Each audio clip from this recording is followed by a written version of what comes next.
135 ಶಾಸಕರ ಬಲದೊಂದಿಗೆ ರಚನೆಯಾಗಿರುವ ಗ್ಯಾರಂಟಿ ಸರ್ಕಾರ, ಕಾಂಗ್ರೆಸ್ನ ಸರ್ಕಾರ.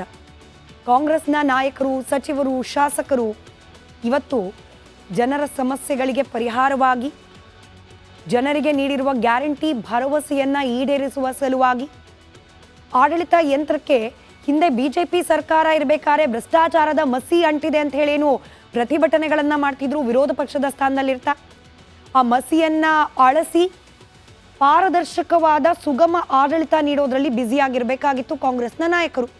ಇವತ್ತು ಬ್ಯುಸಿ ಇದ್ರು. ಯಾವುದರಲ್ಲಿ? ರಾಜ್ಯಪಾಲರ ವಿರುದ್ಧ ಕೆರಳಿ ಕೆಂಡವಾಗಿದ್ರು ಕಾಂಗ್ರೆಸ್ನ ನಾಯಕರು. ರಾಜ್ಯಪಾಲರ ವಿರುದ್ಧ ಇವತ್ತು ರಾಜಭವನ್ ಚಲೋ ಹಮ್ಮಿಕೊಂಡಿದ್ರು. ದೋಸ್ತಿ ಪಡೆ ನಾಯಕರ ವಿರುದ್ಧ ತನಿಖೆಗೆ ಅವಕಾಶ ನೀಡಬೇಕು ಅಂತ ಕೋರಿ ದೊಡ್ಡ ರ್ಯಾಲಿಯನ್ನೇ ನಡೆಸಿದ್ರು. ಅದರ ಒಂದು ಡೀಟೇಲ್ ರಿಪೋರ್ಟ್ ನಿಮ್ಮ ಮುಂದೆ.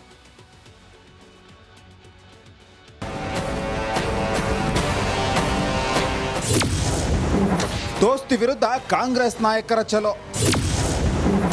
ಗವರ್ನರ್ಗೆ ಹೊಸ ಪಟ್ಟ ಕಟ್ಟಿದ ಕೈಪಡೆ.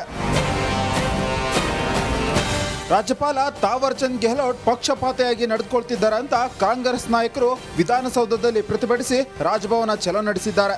ಸಿಎಂ ಸಿದ್ದರಾಮಯ್ಯ ಹಾಗೂ ಡಿಸಿಎಂ ಡಿಕೆ ಶಿವಕುಮಾರ್ ನೇತೃತ್ವದಲ್ಲಿ ನಡೆದ ಪ್ರತಿಭಟನೆ ಸಚಿವರು, ಶಾಸಕರು ಹಾಗೂ ಕಾಂಗ್ರೆಸ್ ಮುಖಂಡರು ಭಾಗಿಯಾಗಿದ್ದರು. ವಿಧಾನಸೌಧದ ಗಾಂಧಿ ಪ್ರತಿಮೆಯಿಂದ ರಾಜಭವನಕ್ಕೆ ಕಾಲ್ನಡಿಗೆಯಲ್ಲೇ ತೆರಳಿದ್ರು. ನೀವು ಒಬ್ಬೊಬ್ಬರಿಗೆ ಒಂದೊಂದು ಟ್ರೀಟ್ಮೆಂಟ್ ಮಾಡೋದು ಬೇಡ. ಕಾನೂನಾತ್ಮಕವಾಗಿ ಏನು ನೆಸೆಸಿಟಿ ಇದೆ ಅದನ್ನ ನೀವು ತೀರ್ಮಾನ ಮಾಡಿ ಅಂತ ಹೇಳೋದಕ್ಕೆ ಹೊರಟಿದ್ದೇವೆ. ಸರ್, ಈ ರಾಜಭವನ ಚಲೋ ಇದು ಸಿದ್ದರಾಮಯ್ಯನವರ ಶಕ್ತಿ ಪ್ರದರ್ಶನವಾ ಹೇಗೆ ಸರ್? ಇಲ್ಲ, ಇದು ಯಾವ ಶಕ್ತಿ ಪ್ರದರ್ಶನ ಅಲ್ಲ, ಕಾನೂನಾತ್ಮಕವಾಗಿ ನಡ್ಕೊಳ್ಬೇಕು ಅನ್ನೋದು ರಿಮೈಂಡರ್ ಅಷ್ಟೇ.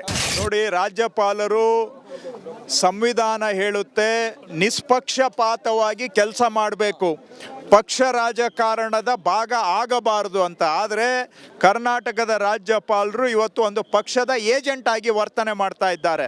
ರಾಜ್ಯಪಾಲರ ಕಚೇರಿ ರಾಜಕೀಯ ಪಕ್ಷದ ಕಚೇರಿ ಆಗಬಾರ್ದು ಎಂದು ಡಿಸಿಎಂ ಡಿಕೆ ಶಿವಕುಮಾರ್ ಹೇಳಿದ್ರೆ, ರಾಜಭವನ ಬಿಜೆಪಿ ಕಚೇರಿ ಆದ್ರೆ ವಿಧಾನಸೌಧ ಕಾಂಗ್ರೆಸ್ ಕಚೇರಿ ಎಂದು ಪ್ರತಿಪಕ್ಷ ನಾಯಕ ಆರ್ ಅಶೋಕ್ ಕಿಡಿಕಾರಿದ್ದಾರೆ.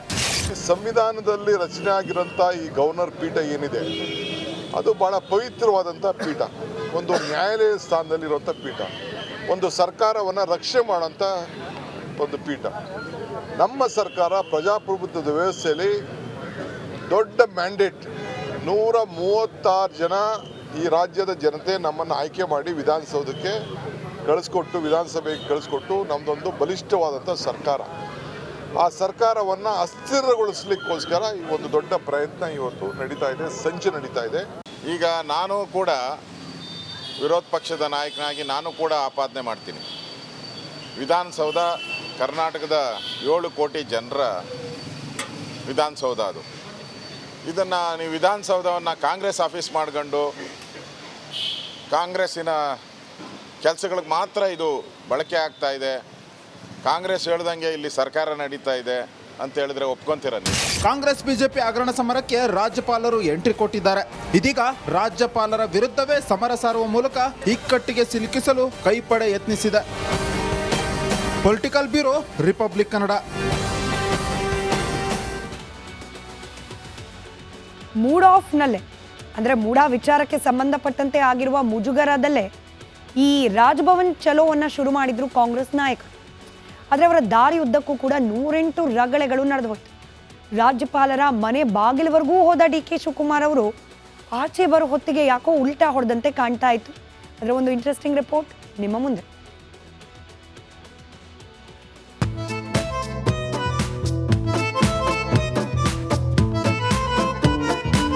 ಸಂಪೂರ್ಣವಾಗಿ ಒಬ್ಬ ಹಿಂದುಳಿದ ನಾಯಕ ಇವತ್ತಿನ ಮುಖ್ಯಮಂತ್ರಿ ಆಗೋದು ಈ ಬಿಜೆಪಿ ಮತ್ತು ರಾಜ್ಯಪಾಲರು ಸಹಿಸ್ಕೊಂಬಕ್ಕಾಗ್ತಲ್ಲ. ಈ ವಿಚಾರ ಬಹಳ ಪ್ರಮುಖವಾದಂಥ ವಿಚಾರ. ಹಂಗಾಗಿ ಇದು ಭಾಳ ಒಂಥರ ಕೆಟ್ಟ ಪರಿಸ್ಥಿತಿನ ಇವತ್ತು ಕರ್ನಾಟಕ ರಾಜ್ಯಕ್ಕೆ ತಂದಾರೆ. ಸಿದ್ದರಾಮಯ್ಯ ಪರವಾಗಿ MLAಗಳು ಅಂದಲ್ಲ, ಇಡೀ ರಾಜ್ಯದ ಜನತೆ ಇದ್ದಾರೆ, ಎಲ್ಲ ಸಂಘ ಸಂಸ್ಥೆಗಳು ಇದ್ದಾವೆ, ಮಠಾಧೀಶರು ಇದ್ದಾರೆ, ಇಡೀ ನಮ್ಮ ರಾಜ್ಯ ಖಂಡನೆ ಮಾಡ್ತಾರೆ. ಈ ಕಣ್ಣಲ್ಲಿ ಇನ್ನೂ ಏನೇನು ನೋಡ್ಬೇಕು ಕಾಣೆ. 5 ವರ್ಷ ಸಿದ್ದರಾಮಯ್ಯನವರೇ ಸಿಎಂ, ಯಾರು ಅವ್ರ ತಂಟೆಗೆ ಬರಂಗಿಲ್ಲ, ತಕರಾರು ತೆಗಿಯಂಗಿಲ್ಲ, ಡೈಲಾಗ್ ಮೇಲೆ ಡೈಲಾಗು, ಪ್ರೊಟೆಸ್ಟ್ ಮೇಲೆ ಪ್ರೊಟೆಸ್ಟು. ಮೂಡ್ ಆಫ್ ನಲ್ಲೇ ಕಾಂಗ್ರೆಸ್ಸಿಗರು ರಾಜಭವನ ಚಲೋ ನಡೆಸಿದ್ರು. ಅತ್ತ ಪ್ರೊಟೆಸ್ಟ್ ಆರಂಭಕ್ಕೂ ಮೊದಲೇ ಹಂಗೆ ಬಂದ ಸಿದ್ದರಾಮಯ್ಯ ನೋಡ್ತಿದ್ದಂತೆ ಹಿಂಗೆ ವಾಪಸ್ ಹೋದ್ರು. ರಾಜಭವನ ಚಲಗೂ ತಮಗೂ ಅದ್ಯಾಕೋ ಸಂಬಂಧವೇ ಇಲ್ವೇನೋ ಅನ್ನೋ ರೀತಿ ಕಣ್ಮರೆ ಹಾಕ್ಬಿಟ್ರು. ಇನ್ನೊಂದ್ ಕಡೆ ಸಿಎಂ ಸಿದ್ದರಾಮಯ್ಯ ಪರ ನಾನೇ ಬಂಡೆ, ನಾನೇ ಶಕ್ತಿ, ನಾನೇ ಎಲ್ಲ ಅಂತಿದ್ದ DKಶಿ ಕೂಡ ಸಡನ್ ಆಗಿ ಯೂಟರ್ನ್ ನೋಡಿದ್ರು. ಅರೆ ನಾವು ಚಲೋ ನಡೆಸಿದ್ದು ಸಿಎಂ ಪರ ಅಲ್ಲಪ್ಪ ಅಂದ್ಬಿಡೋದ. ನಮ್ದು ಮುಖ್ಯ ಇಲ್ಲಿ ನಾವು ಸಿದ್ದರಾಮಯ್ಯನವರ ವಿಚಾರಕ್ಕೆ ಇಲ್ಲಿಗೆ ಬರಲಿಲ್ಲ. ಸಿದ್ದರಾಮಯ್ಯನವರು ನಾವು ಹಿಂದೆ ಹೋರಾಟ ಮಾಡಿದ್ದೇವೆ, ಕೋರ್ಟಲ್ಲಿ ವಾದ ನಡೀತಾ ಇದೆ. ಅದು ತಪ್ಪೋ ಸರಿಯೋ ಅಂತೇಳಿ ಕೋರ್ಟು ತೀರ್ಮಾನವನ್ನ ಮಾಡ್ತದೆ. ನಮಗೆ ನ್ಯಾಯಾಲಯದ ಬಗ್ಗೆ ನಮಗೆ ನಂಬಿಕೆ ಇದೆ. ಇಷ್ಟೆಲ್ಲ ಪಾಲಿಟಿಕ್ಸ್ ನಡೀತಿದ್ರೆ ರಾಜಭವನದಲ್ಲಿ ಕೆಲ ಸಚಿವರಿಗೆ ಎಂಟ್ರಿನೇ ಕೊಡ್ಲಿಲ್ಲ. ಅದು ಸಹ ಒಂದು ರೀತಿ ಸುದ್ದಿ ಆಗೋಯ್ತು. ಸುದ್ದಿ ರಗಳೆ ಆಯ್ತು, ರಗಳೆ ರಾಜಕೀಯವೂ ಆಯ್ತು. ಇದೆಲ್ಲದರ ಮಿಶ್ರಣವೇ ರಾಜಕೀಯ ರಗಳೆ ಆಯ್ತು. Bureau report, republic Kannada. ಈ ರಾಜಕೀಯ ಜಿದ್ದಾಜಿದ್ದಿ, ದರ್ಶನ್ ಪ್ರಕರಣ ಇದೆಲ್ಲದರ ನಡುವೆ ಕೇಂದ್ರ ಸರ್ಕಾರ ತರಲಿಕ್ಕೆ ಹೊರಟಿರುವ ವಫ್ ಕಾಯ್ದೆಯ ತಿದ್ದುಪಡಿ, ಈ ವಿಚಾರಕ್ಕೆ ಸಂಬಂಧಪಟ್ಟಂತೆ ನಮ್ಮ ರಾಜ್ಯದಲ್ಲೂ ಕೂಡ ಒಂದಷ್ಟು ಚಟುವಟಿಕೆಗಳು ಬಿರುಸಾಗ್ತಾ ಇದೆ. ರಾಜ್ಯ ವಫ್ ಬೋರ್ಡ್ ಕೇಂದ್ರ ಸರ್ಕಾರ ತರಲಿಕ್ಕೆ ಹೊರಟಿರುವ ತಿದ್ದುಪಡಿಗೆ ಸ್ಪಷ್ಟ ವಿರೋಧವನ್ನು ವ್ಯಕ್ತಪಡಿಸಿದೆ.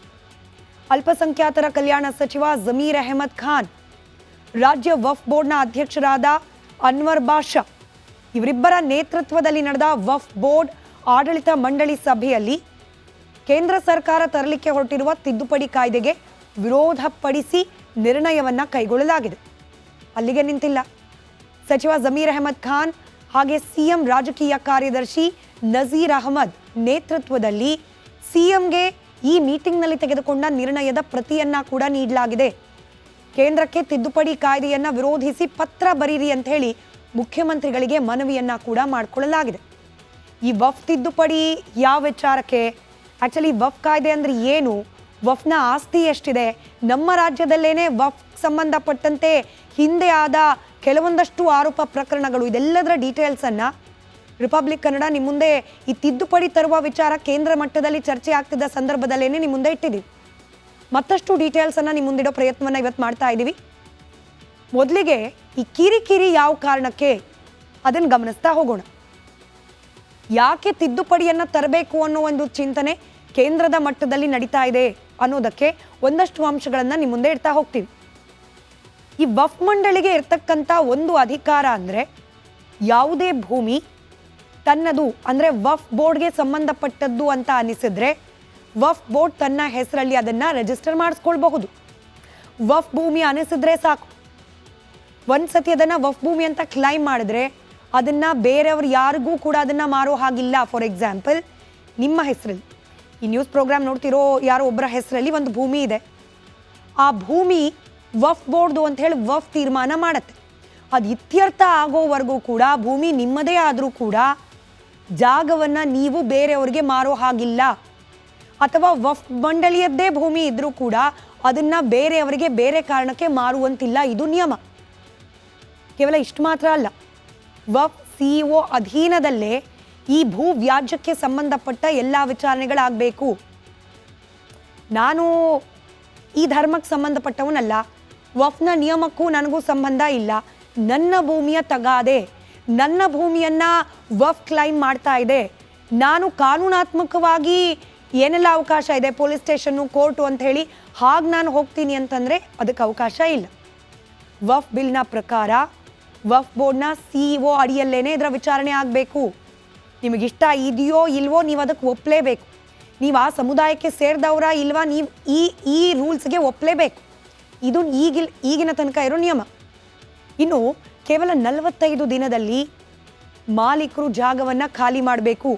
ನಿಮ್ಮದೇ ಭೂಮಿ ಆಗಿದ್ರೂ ಕೂಡ ಈ ವಫ್ನ ಸಿಇಒ ನಡೆಸುವ ವಕಾಲತ್ತೇನಿದೆ ಅಲ್ಲಿ ನಿಮ್ಮ ಭೂಮಿ ಅಂತ ಹೇಳಿ ನೀವು ಕ್ಲೈಮ್ ಮಾಡ್ಕೊಳ್ಳಿಕ್ಕೆ ಸಾಧ್ಯ ಆಗದೆ ಹೋದರೆ 45 ದಿನಗಳಲ್ಲಿ ಆ ಜಾಗ ನಿಮ್ಮದೇ ಆದರೂ ಕೂಡ ಅದನ್ನು ಖಾಲಿ ಮಾಡಬೇಕು. ಇದು ನಿಯಮ. ಜಾಗ ಖಾಲಿ ಮಾಡದಿದ್ರೆ ಅದನ್ನು ವಫ್ ವಶಕ್ಕೆ ಪಡೆಯುತ್ತೆ. ಅದನ್ನು ನೀವು ಕೋರ್ಟ್ನಲ್ಲಿ ಪ್ರಶ್ನೆ ಮಾಡೋ ಹಾಗೂ ಇಲ್ಲ. ಹೀಗಿದೆ ನಿಯಮ. ದೇಶದ ಯಾವ ಕೋರ್ಟ್ನಲ್ಲೂ ಕೂಡ ಇದರ ಬಗ್ಗೆ ಪ್ರಶ್ನೆ ಮಾಡೋ ಹಾಗಿಲ್ಲ. ವಫ್ ಟ್ರಿಬ್ಯುನಲ್ನಲ್ಲಿ ಮಾತ್ರ ಹೋರಾಟ ಮಾಡಬೇಕು. ಮೂಲ ಮಾಲೀಕ ಎಲ್ಲ ದಾಖಲೆಗಳನ್ನು ಕೊಡಬೇಕು. ಅರೆ ನನ್ನ ಭೂಮಿ ನಾನು ಯಾಕೆ ದಾಖಲೆ ಕೊಡಬೇಕು? ಈಗ ಕ್ಲೈಮ್ ಮಾಡ್ತಿರೋದವ್ರಲ್ವಾ ನಮ್ಮದು ಅಂತ ಹೇಳಿ, ಅದಕ್ಕೆ ಸಂಬಂಧಪಟ್ಟಂತೆ ವಫ್ ಹತ್ರ ಏನಿದೆ ದಾಖಲೆ ಅದನ್ನು ತೋರಿಸ್ಲಿ ಅಂತ ನೀವು ಕೇಳೋ ಹಾಗಿಲ್ಲ. ನೀವೇ ತೋರಿಸ್ಬೇಕು ಈ ಭೂಮಿ ನನ್ನದೇ ಅನ್ನೋದಕ್ಕೆ ಸಂಬಂಧಪಟ್ಟಂತೆ ದಾಖಲೆಗಳನ್ನು ಟ್ರಿಬ್ಯುನಲ್ ನಡೆಸುವ, ವಫ್ನ ಟ್ರಿಬ್ಯುನಲ್ ನಡೆಸುವ ವಿಚಾರಣೆ ಸಂದರ್ಭದಲ್ಲಿ ಭೂಮಿಯ ಮೂಲ ಮಾಲೀಕರೇ ತೋರಿಸ್ಬೇಕು ದಾಖಲೆಗಳನ್ನು. ವಫ್ ತೋರಿಸಲ್ಲ. ಹೌದು ಈ ಭೂಮಿ ನಮ್ಮದು ಅನ್ನೋದಕ್ಕೆ ನಮ್ಮ ಹತ್ರ ಈ ಡಾಕ್ಯುಮೆಂಟ್ ಇದೆ ನೋಡಿ ಅಂತ ಹೇಳಿ ಯಾವ ಡಾಕ್ಯುಮೆಂಟ್ನೂ ತೋರಿಸ್ಬೇಕು ಅಂತಿಲ್ಲ ವಫ್ಗೆ. ಆದರೆ ವಫ್ ಬೋರ್ಡ್ ದಾಖಲೆ ಕೊಡುವ ಅಗತ್ಯ ಇಲ್ಲ ಅನ್ನೋ ವಿಚಾರ ಇದೆಯಲ್ಲ, ಇದ್ರ ಬಗ್ಗೆ ಇರೋದು ಆಕ್ಷೇಪ. ಮುತವಲ್ಲಿ ಕಮಿಟಿ ಸದಸ್ಯರಿಗೆ ಇಲ್ಲಿ ಹೆಚ್ಚಿನ ಅಧಿಕಾರ ಇರುತ್ತೆ. ಸರ್ವೆ ಖರ್ಚು ವೆಚ್ಚವನ್ನು ರಾಜ್ಯ ಸರ್ಕಾರ ಭರಿಸಬೇಕು. ಇದು ನೋಡಿ ಇರೋದು ವಿಚಾರ. ತಗಾದೆ ಇರೋದು ಥರ್ಡ್ ಪಾರ್ಟಿ ಯಾರಿಗೋ, ಹಾಗೆ ವಫ್ ಬೋರ್ಡ್ನ ನಡುವೆ. ಅದರ ವಿಚಾರಣೆ ನಡೆಸೋದು ವಫ್ ಬೋರ್ಡ್ನ ಟ್ರಿಬ್ಯುನಲ್. ಅದಕ್ಕೇನಾದರೂ ಸರ್ವೆ ನಡೆಸೋ ಅವಶ್ಯಕತೆ ಬಂದರೆ, ಇಲ್ಲ ಈ ಭೂಮಿ ಯಾರ ಹೆಸರಲ್ಲಿದೆ, ಯಾರ ಹೆಸರಲ್ಲಿ ದಾಖಲೆ ಇರಬೇಕಾಗಿತ್ತು, ಈ ಭೂಮಿಗೆ ವಫ್ ಬೋರ್ಡ್ಗೆ ಏನಾದರೂ ಸಂಬಂಧ ಇದೆಯಾ ಇಲ್ವಾ, ಇದಕ್ಕೆ ರಿಲೇಟೆಡ್ ಏನೇ ಸರ್ವೆ ನಡೆಸಬೇಕು ಅಂದರೂ ಕೂಡ ಆ ರಾಜ್ಯ ಸರ್ಕಾರ, ಅಂದರೆ ಕರ್ನಾಟಕದಲ್ಲಿ ತಗಾದೆ ಇದ್ದರೆ ಕರ್ನಾಟಕ ರಾಜ್ಯ ಸರ್ಕಾರ ಸರ್ವೆ ಚಾರ್ಜಸ್ನ ಭರಿಸಬೇಕು. ಹೀಗಿದೆ ನಿಯಮ. ಇಷ್ಟೆಲ್ಲ ನಿಯಮ ಇರೋ ವಫ್ ಮಂಡಳಿ ಹಾಗಾದರೆ ತನ್ನ ಹೆಸರಲ್ಲಿರುವ ಎಲ್ಲ ಆಸ್ತಿಯನ್ನು ನೀಟಾಗಿ ಮೇಂಟೈನ್ ಮಾಡ್ತಿದೆಯೋ? ಯಾವ ಉದ್ದೇಶಕ್ಕೆ ವಫ್ನಲ್ಲಿ ಆಸ್ತಿಗಳನ್ನು ದಾನದ ಸ್ವರೂಪದಲ್ಲಿ ನೀಡಲಾಗುತ್ತೆ ವಫ್ ಬೋರ್ಡ್ಗೆ? ಅದೇ ಕಾರಣಕ್ಕೋಸ್ಕರ ಬಳಕೆ ಆಗ್ತಾ ಇದೆಯಾ? ಇಷ್ಟೆಲ್ಲ ಟಫ್ ರೂಲ್ಸ್ ಇದೆಯಲ್ಲ, ವಶಕ್ಕೆ ಪಡ್ಕೊಂಡು ಆ ದಾನವನ್ನು ಅದೇ ಸಮುದಾಯದಲ್ಲಿರ್ತಕ್ಕಂಥ ಅಸಹಾಯಕರಿಗೆ, ಬಡವರಿಗೆ, ಬಗ್ಗರಿಗೆ ಉಪಯೋಗ ಆಗೋ ರೀತಿಯಲ್ಲೇ ಅದನ್ನು ಯೂಸ್ ಮಾಡ್ಕೊಳ್ಳಲಾಗ್ತಿದೆಯಾ ಅನ್ನೋ ಪ್ರಶ್ನೆ ಬಂದರೆ, ನಮ್ಮ ರಾಜ್ಯದಲ್ಲೇ ಹಾಗಿಲ್ಲ ಅನ್ನೋದಕ್ಕೆ ಪೂರಕವಾದ ಕೆಲ ಘಟನೆಗಳು ನಡೆದು ಹೋಗಿದೆ. 2012ರಲ್ಲಿ ಅನ್ವರ್ ಮಾನಿಪ್ಪಾಡಿ ಒಂದಷ್ಟು ಸ್ಫೋಟಕ ಅನಿಸುವ ವಿಚಾರಗಳನ್ನು ಬಹಿರಂಗಪಡಿಸಿದ್ರು. ಕರ್ನಾಟಕ ವಫ್ ಬೋರ್ಡ್ನಲ್ಲಿ ಬ್ರಹ್ಮಾಂಡ ಭ್ರಷ್ಟಾಚಾರ ನಡೀತಾ ಇದೆ. ಪ್ರಭಾವಿಗಳಿಂದ 29,000 ಎಷ್ಟು ಹೇಳಿ 29,000 ಎಕರೆ 29,000 ಎಕರೆ ವಫ್ ಭೂಮಿಯನ್ನು ಕಬ್ಜಾ ಮಾಡಲಾಗಿದೆ. ನಾನು ಶುರುವಲ್ಲೇ ಹೇಳಿದೆ, ಒಂದ್ಸತಿ ವಫ್ ಭೂಮಿ ಅಂತ ಆಗ್ಬಿಟ್ರೆ ಅದನ್ನು ಯಾರೂ ಉಪಯೋಗಿಸ್ಕೊಳ್ಳೋ ಹಾಗಿಲ್ಲ. ಬೇರೆ ಕಾರಣಕ್ಕೆ ಯಾರೊಬ್ಬ ಒಬ್ಬ ವ್ಯಕ್ತಿಯ ಹೆಸರಲ್ಲಿ ಆ ಭೂಮಿ ಇರ್ಲಿಕ್ಕೆ ಸಾಧ್ಯನೇ ಇಲ್ಲ. ವಫ್ ಹೆಸರಲ್ಲೇ ಇರುತ್ತೆ ಭೂಮಿ. ಆದರೆ ವಫ್ ಹೆಸರಲ್ಲಿದ್ದ 29,000 ಎಕರೆ ಭೂಮಿಯನ್ನು ಪ್ರಭಾವಿಗಳು ಬಳಸ್ಕೊಳ್ತಿದ್ದಾರೆ ಅನ್ನೋ ವಿಚಾರವನ್ನು ಬಹಿರಂಗಪಡಿಸಿದ್ರು ಅನ್ವರ್ ಮಾನಿಪ್ಪಾಡಿ ಅವರು. ರಾಜ್ಯದ ಮುಸ್ಲಿಂ ನಾಯಕರಿಂದಲೇ ಭೂಮಿಯನ್ನು ಕಬ್ಜಾ ಮಾಡಲಾಗ್ತಿದೆ, ಬೇರೆ ಸಮುದಾಯದವರಲ್ಲ. ಅದೇ ಸಮುದಾಯದವರೇ, ಅದರ ಉದ್ದೇಶ ಗೊತ್ತಿರುವವರೇ, ಕಾನೂನನ್ನು ಉಲ್ಲಂಘನೆ ಮಾಡಿದ್ರೆ ಏನು ಶಿಕ್ಷೆ ಅಂತ ಗೊತ್ತಿರುವವರೇ ಕಬ್ಜಾ ಮಾಡಿದ್ದಾರೆ ಅನ್ನೋ ಗಂಭೀರ ಆರೋಪ. 29,000 ಕೋಟಿ ಅನ್ನೋದಕ್ಕಿಂತ ಅದರ ಅಮೌಂಟ್ ಕೇಳಿಸ್ಕೊಳ್ಳಿ, 2 ಲಕ್ಷ ಕೋಟಿ. 2 ಲಕ್ಷ ಅಲ್ಲ, 2 ಲಕ್ಷ ಕೋಟಿ. ಯಾವಾಗ? 2012ನೇ ಇಸ್ವಿ, 12 ವರ್ಷದ ಹಿಂದಿನ ಲೆಕ್ಕ ಇದು. 2 ಲಕ್ಷ ಕೋಟಿ ಮೊತ್ತದ ಆಸ್ತಿಯನ್ನು ದುರ್ಬಳಕೆ ಮಾಡಿಕೊಳ್ಳಲಾಗಿದೆ ಅಂತ ಹೇಳಿ ಗಂಭೀರ ಆರೋಪವನ್ನು ಮಾಡಿದ್ರು ಅನ್ವರ್ ಮಾನಿಪ್ಪಾಡಿ. ಆ ರಿಪೋರ್ಟನ್ನು ಟೇಬಲ್ ಮಾಡಲಿಕ್ಕೂ ಕೂಡ ಕರೆಕ್ಟಾಗಿ ಬಿಡಲಿಲ್ಲ. BJP ಸರ್ಕಾರ ಇದ್ದ ಅವಧಿಯಲ್ಲೂ ಕೂಡ, ಸಮ್ಮಿಶ್ರ ಸರ್ಕಾರಗಳಿದ್ದ ಅವಧಿಯಲ್ಲೂ ಕೂಡ, ಈಗ ಕಾಂಗ್ರೆಸ್ ಅಲ್ಪಸಂಖ್ಯಾತರ ಬಾಂಧವ ಅಂತ ಕರೆಸ್ಕೊಳ್ಳೋ ಅನೇಕ ನಾಯಕರಿರ್ತಕ್ಕಂಥ ಕಾಂಗ್ರೆಸ್ ಸರ್ಕಾರದಲ್ಲೂ ಕೂಡ ಅನ್ವರ್ ಮಾನಿಪ್ಪಾಡಿ ಅವರ ರಿಪೋರ್ಟ್ಗೆ ಬೆಲೆ ಸಿಗ್ತಾ ಆ ಸಮುದಾಯದವರಿಗೆ ಇದಕ್ಕೆ ಸ್ಪಷ್ಟವಾದ ಉತ್ತರ ಇದೆ.